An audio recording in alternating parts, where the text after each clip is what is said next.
Haleluya, haleluya. Nakoze rero video nshaka kugira ngo tuganire ku ijambo ry'umukozi w'Imana Yeremiya, nanjye ku ijambo ku buzima bw'umukozi w'Imana Yeremiya. Narindi ku gice cya mbere, niho nshaka gutinda kuko ntabwo byose nzabivugaho, ariko icyo navugaga nuko Yeremiya dufitanye ibanga.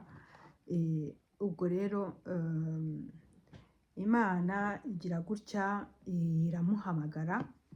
Mu kumuhamagara rero Yeremiya iramubwira ngo regarde, je t'établis aujourd'hui sur les nations et sur les royaumes pour que tu arraches, que tu abattes, pour que tu ruines, pour que tu détruises, pour que tu bâtisses, pour que tu plantes.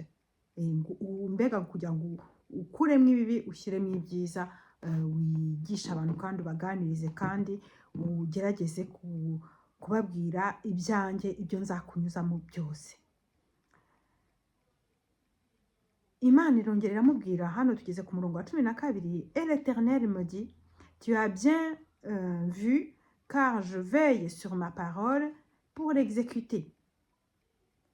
Et noneho tugere ku murongo wa 16, iravuga ngo je prononcerai. Hano iravuga ngo wabonye neza ngo kuko ngo ijambo ryanjye navuga ngo ndarigenzura ngo kugira ngo ndisohoze. Ntabwo Imana ibyo ngibyo nicyo nashaka no kuvuga kindi. Ntabwo Imana ikoresha umuhanuzi, kizavuga ko ari umuhanuzi w'Imana. Ijambo ry'Imana riravuga ngo ubuhanuzi mu butegereze mwizeye, ngo ubuhanuzi mu bugenzure, mukuremo iki? Mukuremo ibibafitiye umumaro. Umuhanuzi naza akakubwira ngo ibi n'ibi uzabitegereze, hari igihe bishobora kutazaba ukiriho, ariko niba byaravuzwe n'Imana bizabaho. Nge ntinya babahanuzi baza bakakubwira ngo Imana ngo izakora ibi, ngo yatangaje ibi ngibi, ngo ku munsi uyu ngo ku itariki n'iyi, ngo mu kwezi kunuko. Birashoboka, ntabwo ndi kuvuga ko Imana itazi ibihe, ariko icyo nshaka kuvuga ni iki, nuko ntabwo ndimo mvuga ko ari ngombwa kuvuga ibintu flou kugira ngo abantu batazabitegereza. Icyo nshaka kuvuga nuko ifo kuvuga ibintu Imana yabikubwiye. Imana yabimbwiye rero nshaka kubivuga, wenda yambwiye ejo, ariko nibitambwiye ejo ndabikubwira, ubitegereze, ubyemere cyangwa ubireke, ngewe umurimo wanjye mba nawurangije, tout simplement. Noneho Yeremiya rero Imana iramubwira ngo mu kanwa kawe, ni nko kuvuga ngo mu kanwa kawe, ngo je prononcerai mes jugements contre eux. Ivuga Abisirayeli nyine bari barayitaye, kandi ari ubwoko bwayo, ariyo yabavanye mu Egiputa, ariyo yabahaye icyo gihugu. Ngo je prononcerai mes jugements contre eux à cause de toute leur méchanceté, parce qu'ils m'ont abandonné et ont offert des encens à d'autres dieux. Noneho tugere ku murongo wa 17, iravuga ngo nako kwa 16 turangize ngo ils m'ont abandonné, ils ont offert de l'encens à d'autres dieux, et parce que ils se sont prosternés devant l'ouvrage de leurs mains. Niba bandi bapfukamira ibishushanyo. Et toi, murongo wa 17, saint terrain, ni ukuvuga ngo mbega serre ta ceinture, ngo lève-toi, ngo ambara neza ukenyere, ukenyera uhaguruke, ngo dis-leur que dis-leur tout ce que je t'ordonnerai. Ne tremble pas, ngo babwire ibyo nzakubwira byose, ngo ntugire ubwoba, ngo imbere yabo, ngo ne tremble pas en leur présence, ngo de peur que je ne te fasse trembler devant eux. Ntugire ubwoba kuko nugira ubwoba nyine ushobora ntaguteza gutrambura imbere, gutitira imbere yabo.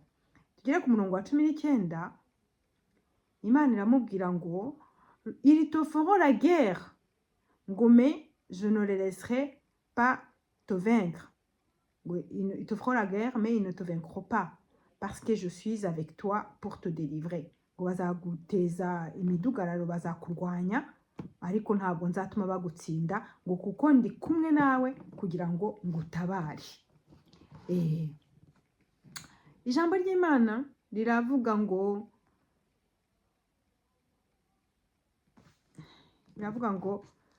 ngo ku murongo wa 7 igice cya 2 duhere ku murongo wa 3 umurongo wa 3 havuga ngo Israël était consacré à l'Éternel, ils étaient les prémices de son revenu. Sinzi ukuntu nabivuga, ni amagambo meza cyane avuga nyine ko Israel yari imfura y'Imana, yari umuganura w'Imana, ngo tous ceux qui en mangeaient se rendaient coupables, ngo umuntu wese wakoraga kuri Israel cyangwa akabatunga agatoki yabaga habaye umwanzi w'Imana, Imana yaramwihimuraga.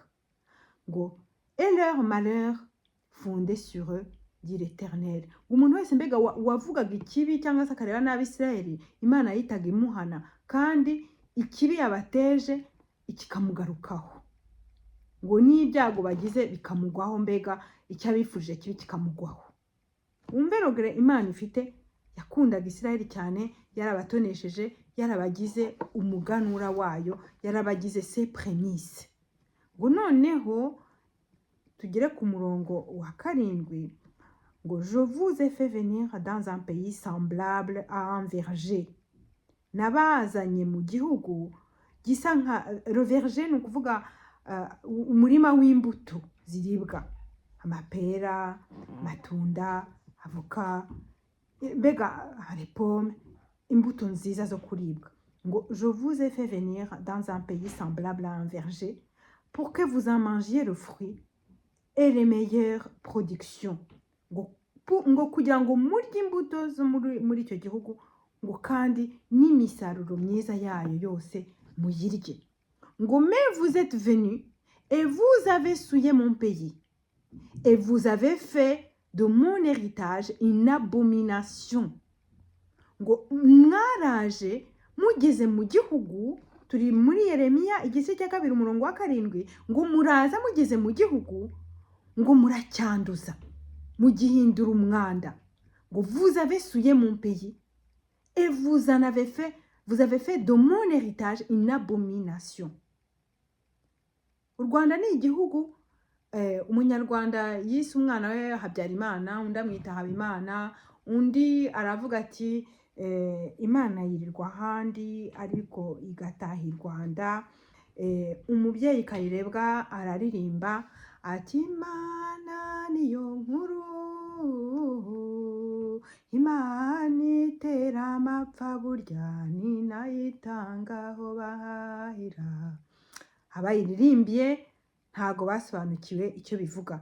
Iyo ufashe ibintu Imana irimo ukabikoresha uko ushaka, ntago bibuza Imana kurakara, ntago bibuza Imana kugukuraho amaboko. Imana iravuga iti nabazanye mu gihugu cy'isezerano, mu gihugu cyanjye. Dusubire mu murongo wa 7, ngewe iyo musomye ndatitira, avuga ngo je vous ai fait venir dans un pays semblable à un verger pour que vous en mangiez le fruit et les meilleures productions. Mais vous êtes venus et vous avez souillé mon pays et vous avez fait de mon héritage une abomination. Une abomination, ni ukuvuga ngo ni ikizira imbere y'Imana. Une abomination, sinzi ukuntu navuga, ni nko kuba wabona nk'umuntu par exemple umutwe we uteye ku birenge, ça c'est une abomination. Ukabona sinzi uko navuga, ibintu biteye isesemi, biteye kwicuza, biteye agahinda. Ijambo ry'Imana riratubwira ngo ubwoko bw'Imana buri mu butayu, Imana yaramaze kohereza Mose inshuro zigera ku 10 kwa Farawo, ikamuha ibihano kugira ngo arekure ubwoko bwayo, ikabarwanira. Imyaka iri gatambuka, abantu bakarwana intambara bakayitsinda, Imana ikabambutsa Abisirayeli. Ubwo nibo mvuga, nibo ngarutseho, ngo imyaka 4 navugaga, abo navugaga barizi imyaka 4, imyaka nako inshuro 10 Mose ajya kwa Farawo, Imana ikambutsa ubwoko bwayo inyanja itukura, bakambuka ngo hakamutse, n'intama n'ihene n'amatungo yose n'abana n'iki, bakambuka bose, bakambuka hakamutse. Imana yasatuye inyanja. bakambuka bakagera mu butayu, noneho bagahita bagira gute, Mose yazamuka ku musozi w'Imana kuganira n'Imana ngo imuha amabwiriza, bakagira gute, bakahita bibumbira ibimasa bagatangira kubisenga, bagatangira abomination zabo. Imana birayibabaza. Ibyo nibyo Imana yise abomination, ibizira imbere y'Imana. Imana hano iravuga ngo vous êtes venus et vous avez souillé mon pays, vous avez fait de mon héritage une abomination. Voilà. Tugere ku murongo wa 8 muri iki gice cya kabiri cya Yeremiya. Ijambo ry'Imana riravuga ngo les sacrificateurs ni nk'abo twakwita nyine abo bapadiri n'abapasteri, ngo mundi uwe l'Éternel, non pas dit uwe l'Éternel. Ntago bigeze bavuga bati Imana iri hehe ngo idutabare. Les dépositaires de loi ne m'ont pas connu. Ngo abakorera amategeko bo nta nubwo bigeze bamenya. Ngo les pasteurs m'ont été infidèles. Abapasteri ngo bambereye infidèle. Infidélité muzi cyari cyo, umugore uvuye mu rugo rwe aho yashatse akajya gusambana, cyangwa se umugabo akajya gusambana hanze, nibyo bita infidélité. Infidélité ni ukuvuga ni ukubeshya by'ubuhemu. Ntago ari kwa kundi umwana avuga ati ntago nibye bombo, ntago ari kwa kundi umwana umubaza utese ko watinze kuva ku ishuri wari urihe ngo akubeshye kandi yabanje kwikina umupira na bagenzi be. No, infidélité c'est beaucoup plus grave. Noneho ngo les prophètes ont prophétisé par Baal. Baal yari ikigirwamana. Ni naho twarimo tuvuga ubwo ubuhanuzi ubutegereze wizeye, cyangwa se ntubutegereze wizeye, ariko niba bwarasohotse mu kanwa k'Imana, uwabuhanuye ntago ari wiprofetizaga. Imana ishaka kumbwira ikintu irakimbwira directement, ntago imbwira ngo nze nyibwira abanyarwanda. Ni ukuvuga ngo ibyo nza kuvuga ni Imana iba yabimbwira, ariko imbwira ngo ngire gute mbibwire abandi babyumve. Ni ukuvuga ngo rero uwahanuye ntago yihanurira, ahanurira abandi. Ariko abangaba bo, aba bahanuzi b'iki gihe bo ku bwa Yeremiya, bahanuye bakoreshejwe n'ibigirwamana. Ni babandi bajya guterekera Ryangombe na Nyabingi n'ibindi, bakajya guterekera, cyangwa se bakaza kuvuga ko hari ibintu kandi bidahari, cyangwa se bagiye kujya guterekeraho kugira ngo babanze barebe niba Imana iri kumwe nabo, niba itari kumwe nabo, niyihe mpamvu ituma itari mu ruhande rwabo, ngo bihane. Icyo Imana ishaka nuko tuva mu byaha tukihana, tukareka ibibi tugakora ibyiza. Niki ishaka nta kindi. Ni ukuvuga ngo niba abantu bakoraga ibyiza mfete, nabo bahanuzi wenda bajya bahanura kugira ngo batange za promesse, babwira Imana bati, babwira abantu bati Imana irashaka kubakorera ibi n'ibi, ariko ntabwo Imana yahanura ngo yatuma ubuhanuzi bw'ibihano cyangwa se bwo kugira gute. Ijambo ry'Imana riravuga nyine ngo n'abahanuzi bahanuye bakoreshejwe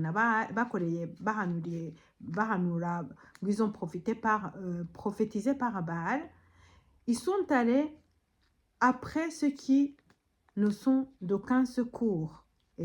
Baal ntacyo yatumarira, ntacyo yabamarira, nabo ntacyo yabamariye. Imana iravuga ngo bahanuye bakoreshejwe n'ikidafite umumaro uwo ari wo wose. Tugera ku murongo wa 13, ngo nyine nako duhere no ku murongo wa 12, ngo cieux, soyez étonnés de cela, frémissez d'épouvante et d'horreur, dit l'Éternel. Ngo ikirere ngo mutangare, ngo kandi mutitire, mutrambure mutitire, ngo kwa kundi nyine umuntu afatwa n'ubwoba hari agatangira gutitira, ngo d'horreur et d'épouvante. Niko ijambo ry'Imana rivuga. Ngo car mon peuple a commis un double péché. Ngo ils m'ont abandonné, moi qui suis une source d'eau vive, pour se creuser des citernes et des citernes crevassées qui ne retiennent pas l'eau.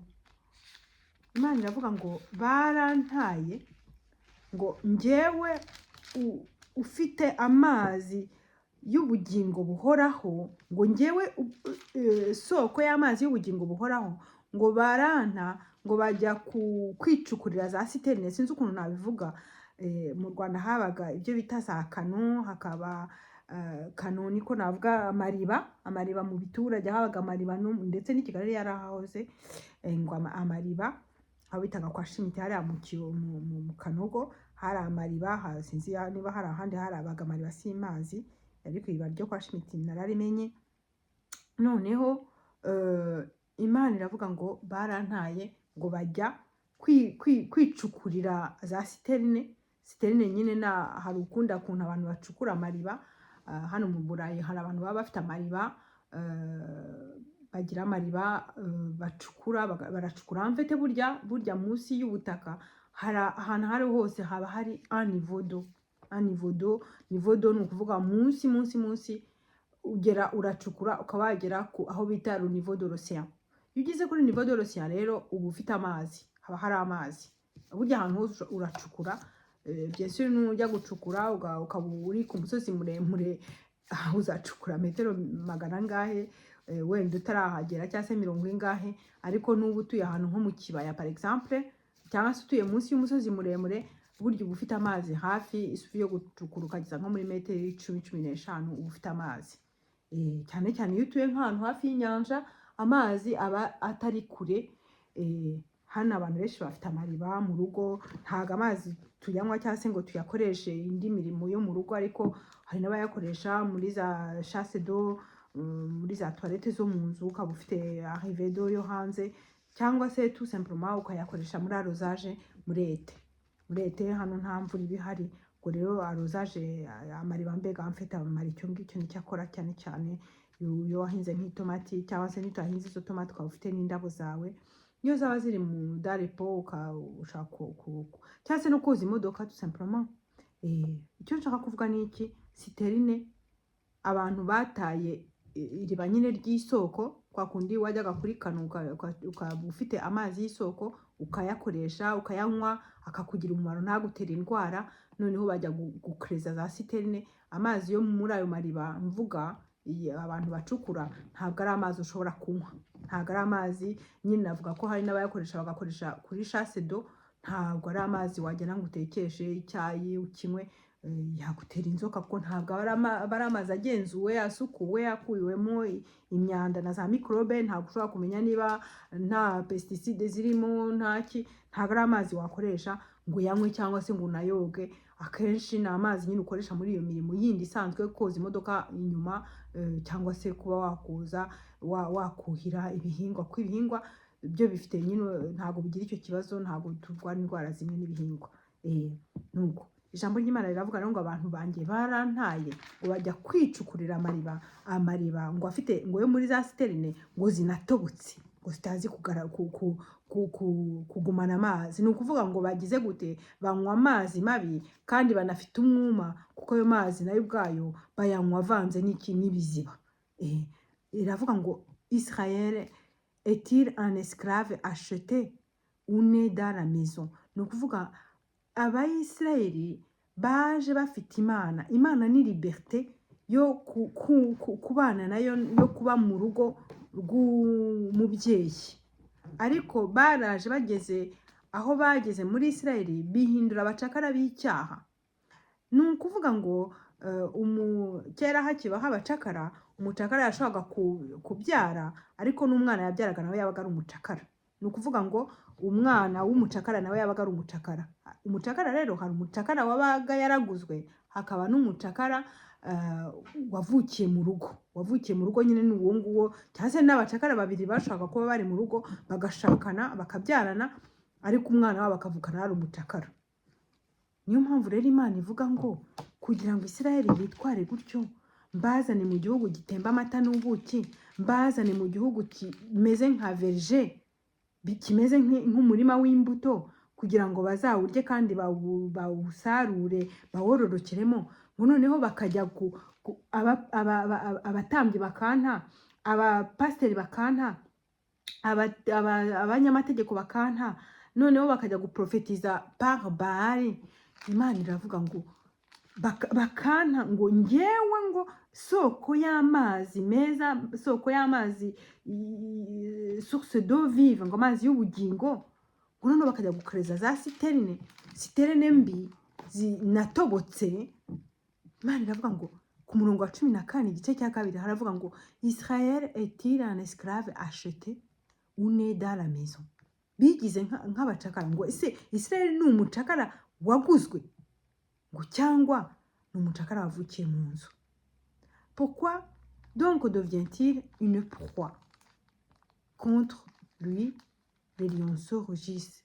Ni ukuvuga ngo Israël kubera ko yantaye, Israël kubera ko yanshyize inyuma, yanyibagiwe, kandi ari nge wari umurinzi wayo, wari umuprotecteur wayo, ngo babaye de proie, babaye imihigo, ngo abahiga babaye benshi.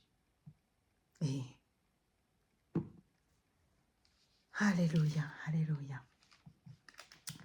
Ijambo ry'Imana rero reka duhagararira ahangaha kuri ahangaha bariho duhagararira. Ubuhamya ahari nabuvuze mu bitambutse. Icyo nashaka kuvuga nuko Imana hari benshi ibwira kandi abibwira bariyizi. Gusa burya Imana ntabwo ari umudictateri. Imana ntabwo mu cyongereza aho ngaho iwanyu baravuga ngo abadictator. Ntabwo Imana ari umudictator. Imana iguha uburenganzira. Iravuga ngo dore ngushyize ikibi n'icyiza imbere, ngo hitamo icyiza ureke ikibi, ngo hitamo ubugingo ureke urupfu, kuko ikibi gihwanye n'urupfu, icyiza gihwanye n'ubugingo. Nukora icyiza uzasarura ubugingo, nukora ikibi uzasarura urupfu. Ngo uhitamo urupfu rero hitamo ubugingo.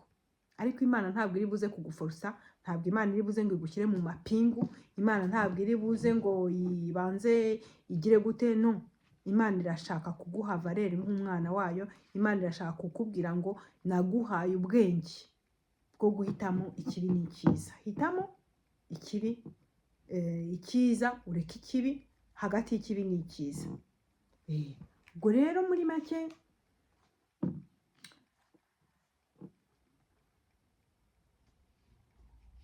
hano ku itariki ya 23 y'ukwa 11 ijambo ry'Imana rinzaho riravuga ngo naryanditse mu Gifaransa, riravuga ngo il y a puissance dans le nom de Jésus. Hari indirimbo ivuga gutya: il y a puissance dans le nom de Jésus, il y a puissance dans le nom de Jésus, il y a puissance dans le nom de Jésus pour briser les chaînes, briser les chaînes, briser les chaînes. Haleluya. Briser les chaînes ni iki? Abacakara babaga baboshywe n'iminyururu. Iminyururu rero niyo babohesha abajya muri gereza amapingu.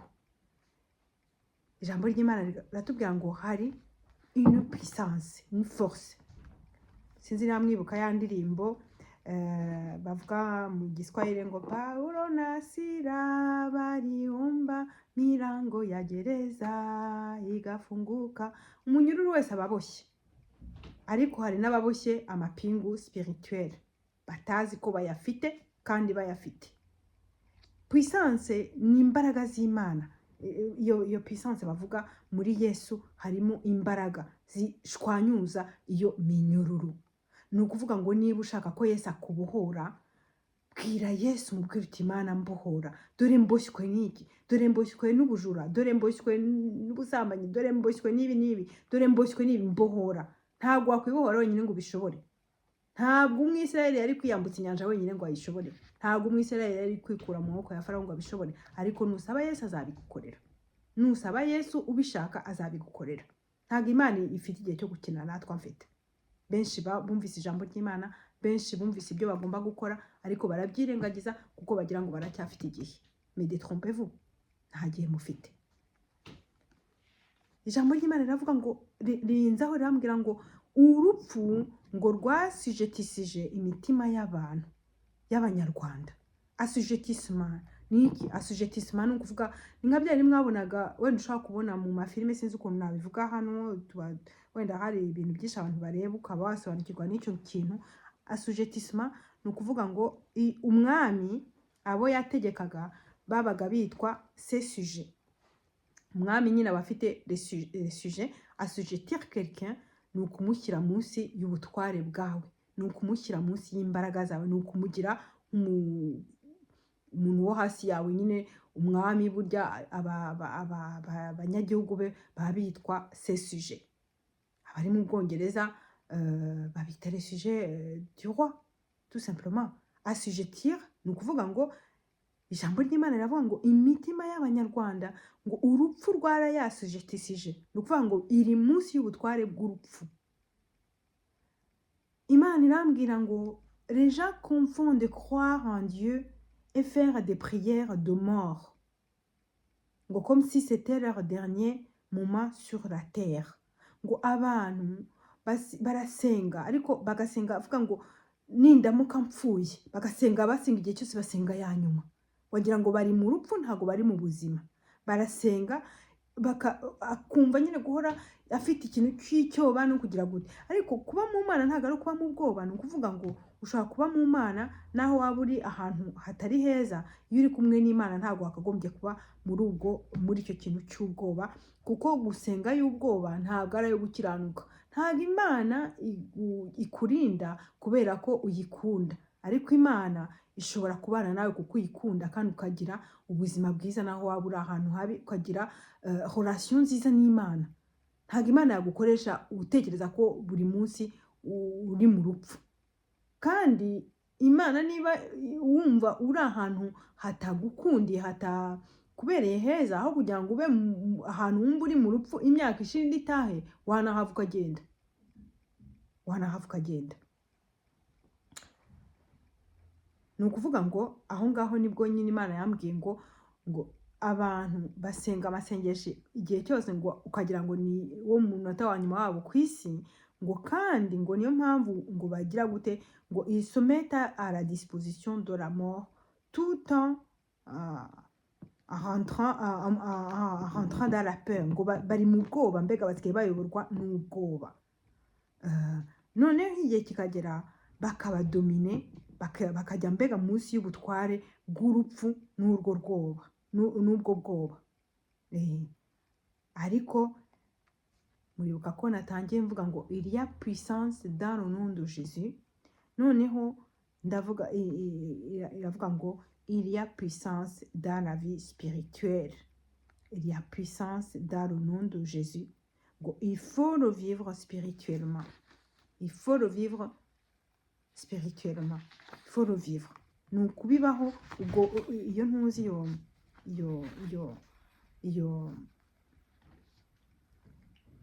iyo dimension spirituelle, ni ukuyibaho spirituellement, nibwo wabisobanukirwa. Ntabwo twese nta muntu uzatura nk'umusozi. Nta muntu uzatura nk'umusozi. Ubuzima bw'umuntu bufite itangiriro n'iherezo. Ijambo ry'Imana riratubwira ngo Imana, ngo Dieu a tiré le fil de notre vie. Noneho hari donc intangiriro n'irangirira ry'ubwo buzima. Ariko ubwo buzima n'ubu dediya Imana izagira gute? Izaguha uburyo bwo kugira ngo ububeho neza, uburangize neza, urumva. Noneho ubashe kuyikorera cyangwa se ubashe no kurangiza urugendo rwawe neza. Reka turangize turirimba indirimbo, noneho mbasezereho, mbifurize ibihe byiza, mbifurize kugubwa neza. Icyo ntibagirwa ni uko nongeye kwatura mvuga ubu butumwa Imana yampaye namaze gutambutsa mu bihe byatambutse, aho ijambo ry'Imana ryambwiye ngo mbabwire ababyeyi mwibuke kurira, mwibuke kuririra Imana, mwibuke kurira umubyeyi wapfushije umwana ntarire, ntago ari umubyeyi mwiza.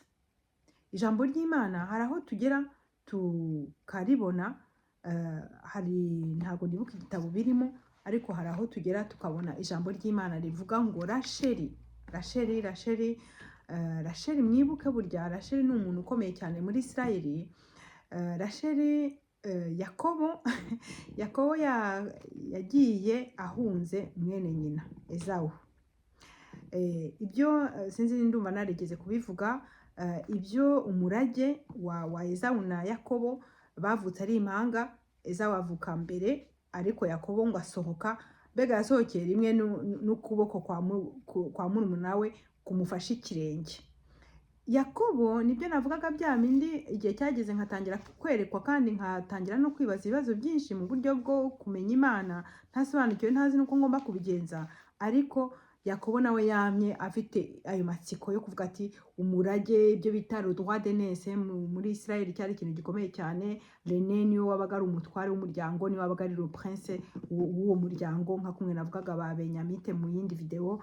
Ni ukuvuga ngo abana bahungu ba Yakobo bose kwa 12, umwe yari afite umuryango ari harimo mbega le prince y'umuryango, nibo basohokeraga umuryango, nibo bafataga decision zigena iby'ubuzima bwabo n'imibereho yabo, nibo bategekaga. Ni ukuvuga ngo ni uruhare rwari rukomeye cyane. Yakobo rero we yabyitayeho cyane ku buryo Esawu atabyitagaho cyane. Noneho biza kugera ubwo Yakobo yaje kugurana na mukuru we, aramuha le droit d'aînesse contre une assiette de lentilles. Avuye guhiga, Yakobo nako Esawu asanga Yakobo atetse ngo inkono yarantiye. Noneho aramubwira ati wamaye kuri iyo supu utetse. Ati ndaramubwira ati numpa ton droit d'aînesse, mbega ubutware bwawe bw'umwana w'imfura ndayiguha. Esawu ati jyana, mpereza nirire, jyana. Nuko agurisha gutyo. Ntabwo afite yahise yibaza yuko spirituellement ko Imana yabonye ko yasuzuguye icyo kintu, yamaze kumukuraho amaboko. Yakobo rero igihe cyarageze, nyina witwa Rebeka aramufasha kwiba le droit d'aînesse. Abimufashije, ariko urumva byarimo ubushake bw'Imana, kuko Imana nyine yaramaze kuba definitivement contre Esawu, kubera ko yari yarasuzuguye iyo ntuza icyo cyangombwa mbega cyo kuba yari imfura. Iyo honneur Imana yamuhaga yari yarayisuzuguye. Ubwo Yakobo birangiye gutyo, amaze kwiba le droit d'aînesse, mukuru we aza kumenya ko yayimwibye, aravuga ati ndakwica. Nyina agira gute, amuriza indogobe, amuhereza ibyo kurya, aramubwira ati jya kwa Labani musaza wanjye azagucumbikira. Musaza mukuru wawe niyururuka mbega yururuka, sinzi uko babivuga, namara uburakari nibushira nzakubwira ugaruke. Yakobo aragenda, ahageze asanga Labani afite abakobwa 2, ariko akunda umutoya witwa Rasheli. Aramukunda, aramutonesha n'iki byose. Bigeze aho abwira nyirarume ati ese wanshyingiye Rasheli. Nyirarume aramubwira ati nkorera imyaka 7 ndagirira intama, nzaguha umugeni. Ni nkayo nkwano yamuciye mbega. Nuko Yakobo akora mu ntama zase, nako za nyine za onkle we, akorera umugeni. Imyaka 7 irashira, ishize aramubwira ati nacyuye igihe ibyo twasezeranye nk'umugeni. Yakobo yishyira mu myanya nyine, aravuga ati ngiye gushaka Rasheli. Byari nibyo mu Rwanda bajyaga babitubwira tukiri batoya, bakatubwira ukuntu ngo abageni nyine bashyingiranwaga bataziranye. Yakobo nawe ngo bamushyiriye umugeni, agira ngo ni Rasheli.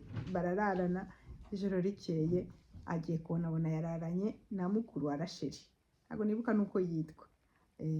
Noneho agiye kubona abonye yararanye na mukuru wa Rasheli, cyakurikiyeho n'iki, nuko yagize gutya aravuga ati mu gitondo nyine abyuka yarakaye, ahita ajya kureba seruka aramubwira ati imyaka 7 ngukorera kugira ngo umpe Rasheli, none ukaba wampaye mukuru we, ntabwo ari we nakwatse, ntabwo mushaka. Labani aramubwira ati okay, niba ushaka Rasheli ongera unkorere indi myaka 7 nzamuguha. Nuko arakora, imyaka 7 irangiye kuko aramumuha. Rasheli rero niwe wari umugore w'inkundwakazi wa Yakobo, niwe Yakobo yakonsideraga nk'umugore we, nubwo Rasheli yabyaye abana 2 gusa, hari 2 bonyine, naho umugore mukuru akabyara abo bandi.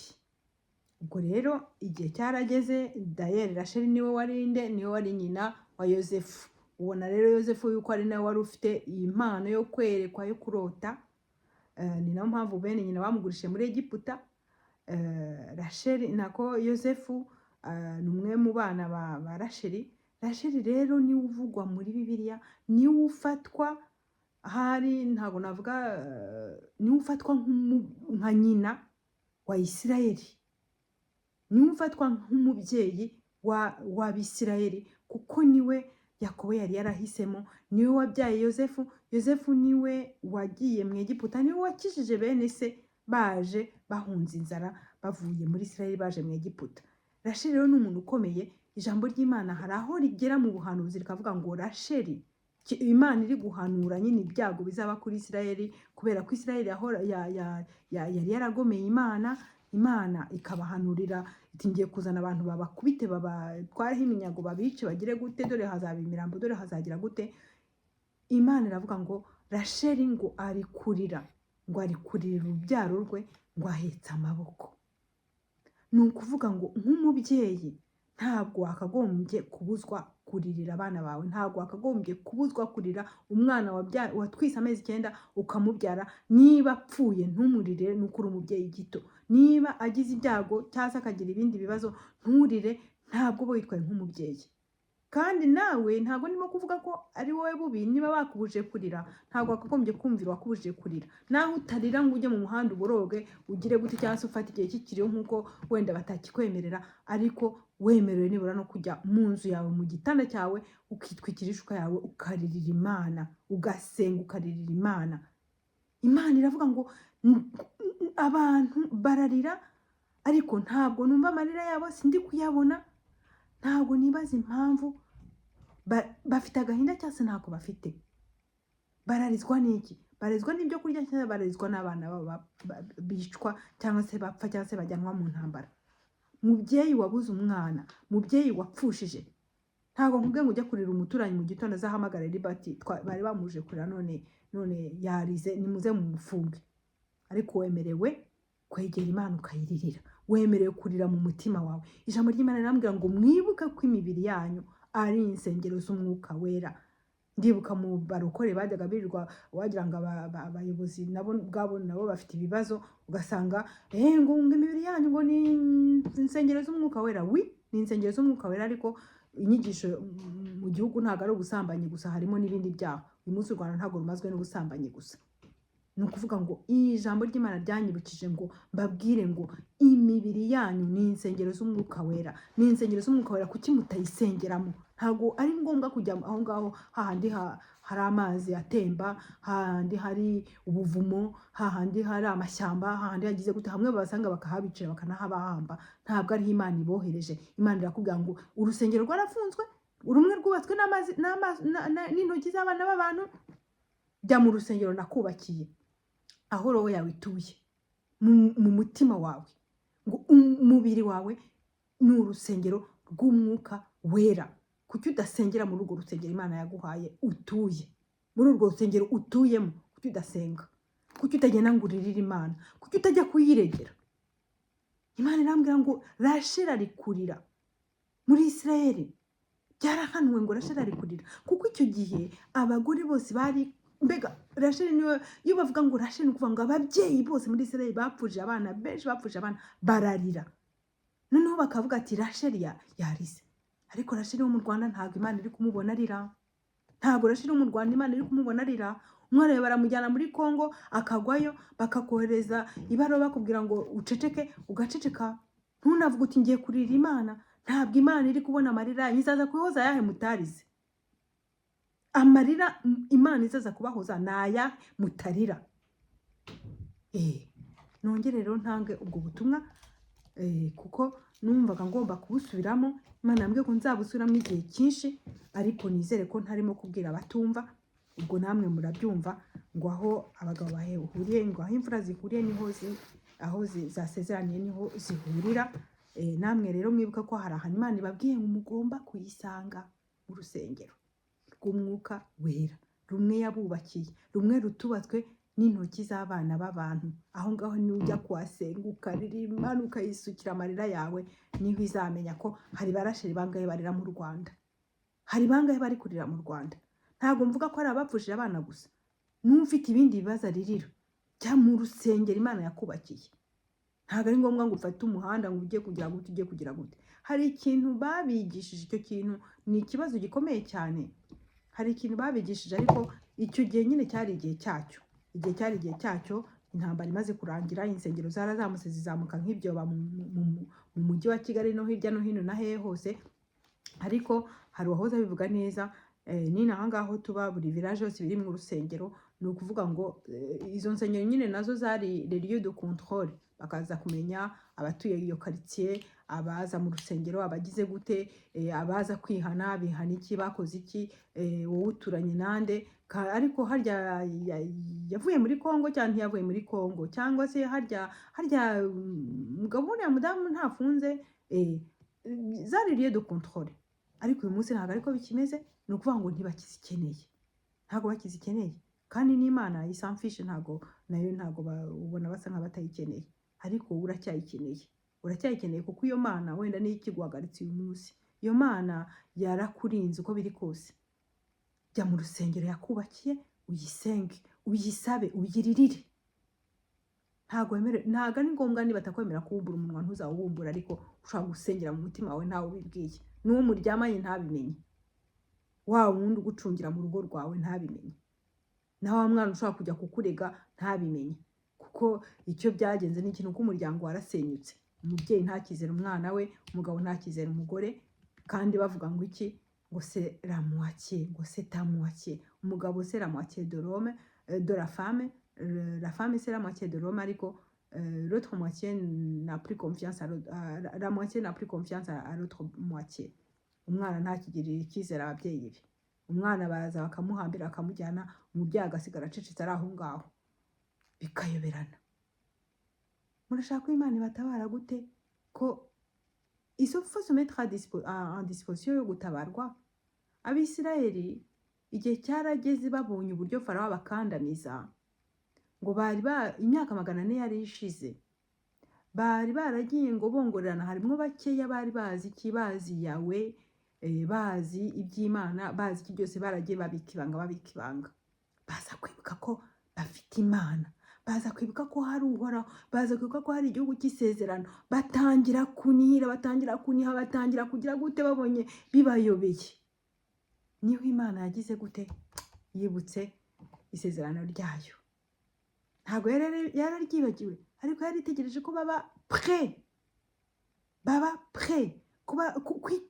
kwitegura burya Imana ishobora kukuzanira umugisha ikawuzana utawiteguye uwo mugisha ukasa nkaho kuguyeho urumva ni nkuko waba ufite ubutaka bwumye bwumagaye utegereje kubuhinga ariko noneho ntiwitegura imvura ikaza ikakugwaho gutunguye noneho kwa kutari witeguye ko imvura igwa igasanga nta nubwo wari wakagura imbuto icyo gihe ishaka kugwa kandi ntutere kandi ntiweze kandi Imana yagwaye uwo mugisha ukuvuga ngo uwo mugisha ugomba kwicara ukishyira mu myanya ukawitegura ukawuririra ukawusaba ukinjira kwinjira muri communion n'Imana ukinjira muri conversation n'Imana ukinjira muri échange n'Imana uzahita ubona ko ubuzima bwawe uko buri kose nubwo physiquement hari ibibazo ariko ukabona ko hari ibanga ufitanye n'Imana kandi nta urizi no urizi wenyine iryo banga rero niryo rishobora kukubeshaho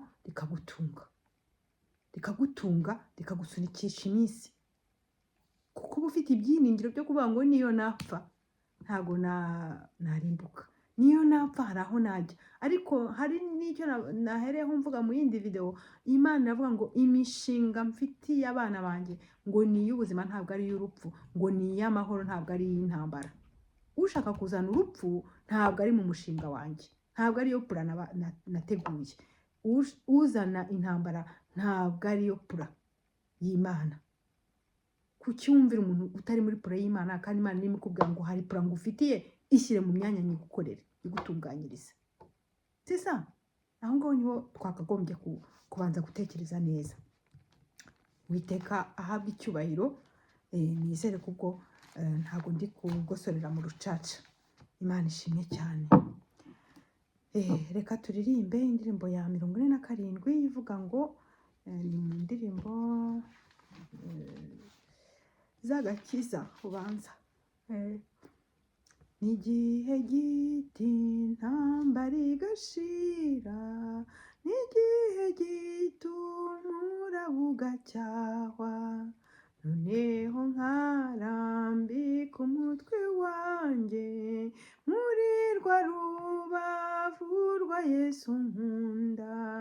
Mu ijuru ntihazageramo ibyaha, nicyo gituma huzuye amahoro. Mu ijuru ntihazageramo ibyaha, nicyo gituma huzuye amahoro. Umubabaro n'uw'igihe gito, ijoro naryo n'iry'igihe gito. Ndirira kenshi muri iyi si ndimo, ariko nuko ntarabona Yesu. Hazabaho igitondo gihoraho, nibwo ntazongera kurira ukundi. Hazabaho igitondo gihoraho, nibwo ntazongera kurira ukundi. Igihe gito ngifite umuruho, igihe gito nkazabona Yesu. Nibwo nzaba ntandukanye n'ibyago, nzaba mbumbatiwe mu maboko ye. Nziko mu ijuru hataba umwijima, habaho umucyo uhoraho iteka. Nziko mu ijuru hataba umwijima, habaho umucyo uhoraho iteka. Noneho nta n'umubabaro untwaye, noneho ntacyo umubabaro untwaye, kuko nza wibagirirwa kwa Yesu. Nubwo ngifite kubabazwa mu isi, mu ijuru nta mubabaro n'urupfu. Imana izahanagura amarira, izavanaho umubabaro wose. Imana izahanagura amarira, izavanaho umubabaro wose. Noneho ntacyo umubabaro untwaye, kuko nza wibagirirwa kwa Yesu. Nubwo ngifite kubabazwa mu isi, mu ijuru nta mubabaro n'urupfu. Imana izahanagura amarira, izavanaho umubabaro wose. Imana izahanagura amarira, izavanaho umubabaro wose. Haleluya, haleluya. Mana y'igitangaza, icyubahiro cyose kikugarukire, ubwiza bwawe butumurikire Mana. Aba ari gukora ku mutima wa buri wese, aba ari we wihesha icyubahiro, kandi Mana ihoraho, Mana y'icyubahiro, Mana y'igitangaza. Nongeye Mwami gusenga ningingira imbohe, ningingira ingabire, ningingira cyuma, ningingira karasira, ningingira idamange. Mana y'igitangaza, ngusaba kubwa Theo, ngusaba kubw'imfungwa zose ziri mu gihugu cy'u Rwanda, ari zifungiwe ku butaka, ari zifungiwe munsi y'ubutaka, ari zifungiwe hirya no hino aho nzi naho ntazi. Mana y'igitangaza, nongeye gusenga mwami kubw'abanyekongo bagowe kubw'intambara, kubw'abapfushije abana babo Mana, kubw'abafite umubabaro utandukanye hirya no hino mwami, abo ntazi n'abo namenya. Mana y'icyubahiro, ndasenze kubwa Afurika yose ngo abe ari wowe ukomeza kuyisigasira mu ntoki zawe, kuko hari imishinga ufite kuri Afurika, kuko hari umugambi ufite kuri Afurika, kuko udashaka kuzagira ugirana urubanza nawe Mana. Ni ukuri abanyafurika nabo bakeneye kugubwa neza muri Afurika wabahaye, bakeneye gusarura imisaruro y'ibihugu wabahaye kugira ngo bagubwe neza, nabo bamere nka babandi baje muri verije kandi batangire noneho kurya umusaruro wayo, kuko igihe kibaye kirekire umusaruro uribwa n'abanyamahanga, igihe kibaye kirekire bavuga ko Afurika ikennye cyane, igihe kibaye kirekire umusaruro ugenda un produit brut hanze kandi ugakiza ibindi bihugu. Ariko Afurika wayihaye umukiro, peteroli uyishyira mu majyaruguru, amabuye y'agaciro yashyira mu majyepfo, ariko abanyafurika ubwabo nibo babyangiza kuko bapanze kwicana kandi bakisahura bagashyira abanyamahanga, bamwe bagakoreshwa kugira ngo bice abandi, bagakoreshwa ndetse no kugira ngo basahure ibihugu byabo. Mana y'igitangaza, fungura amaso y'umutima w'abanyarwanda, ufungura amaso y'umutima w'abanyafurika, ufungura amatwi y'umutima w'abanyafurika, kandi uhagurutse intwari, uhagurutse mwami ba Sankara, uhagurutse abandi mwami bafite gukunda ibihugu byabo, bafite gukunda abanyagihugu babo, uhagurutse urubyiruko, uhagurutse ingabo, uhagurutse ubwoko bwawe, uhagurutse Mana abahagarara mu cyuho, uhagurutse ababwira abandi bakababwira na autorite kandi bakumva.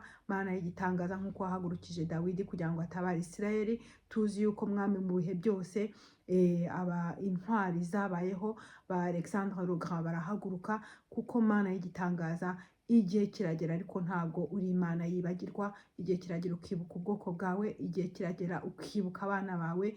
Abanyafurika ntabwo wabagize umurizo, ahubwo wabagize umutwe. Icyubahiro kibi cyawe, izina ryawe rishyirwe hejuru. Nuko Mana wihesha icyubahiro, kandi mwami iri jambo ntirigwe mu matwi y'intumva, ahubwo rigwe mu matwi azaribyaza umusaruro. Izina ryawe rihabwa icyubahiro mu izina ryawe Yesu Kristo, amen.